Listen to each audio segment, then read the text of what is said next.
Alors, où installer votre yourte?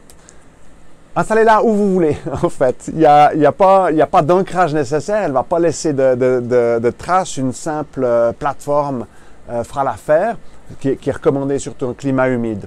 Mais par contre, ce qui est important, c'est de songer à l'installer dans un endroit plutôt ventilé et dans un endroit où il y aura plutôt du soleil, par opposition à l'installer au milieu d'une forêt et à ne pas l'utiliser. Donc la yourte durera plus longtemps quand elle est utilisée régulièrement dans un endroit ventilé et ou plutôt ensoleillé, par opposition à un cadre très humide.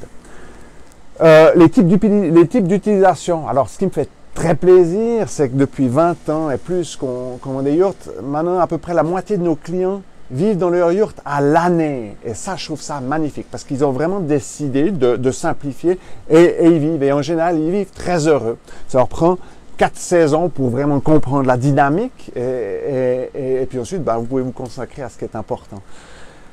Autrement, d'autres utilisations, ce serait de l'hébergement, ce serait un studio de yoga, également assez populaire, une annexe à la maison. On a besoin de plus d'espace pour belle-maman ou pour notre adolescent et on va pouvoir installer une yourte quand même à relativement moindre frais. Alors, ça reste un investissement, évidemment. Une yourte de cette taille avec le plancher, avec le poêle, va falloir compter déjà 20 000 $, on va dire. Vous pouvez y aller si vous avez des moyens plus limités.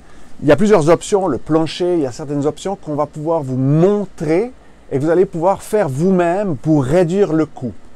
Mais ça reste quand même très raisonnable pour un espace 4 saisons d'une taille tout à fait respectable. Et ce qui est surtout important de souligner, c'est en fait le confort que ça apporte.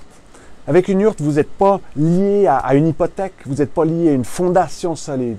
Si l'endroit où vous vous trouvez ne vous convient pas, si vous vous énervez avec vos voisins ou si vous avez envie de changer d'horizon, cette yourte, vous pouvez la déplacer. Ça ne prend pas beaucoup, ça va prendre une journée, éventuellement 2, le temps de la remonter. Donc c'est un confort, même si on ne se déplace pas, le fait de savoir d'avoir cette liberté est un confort extraordinaire. Et puis après, si vous l'avez essayé et que ça ne vous convient toujours pas, il y a toujours possibilité de la revendre.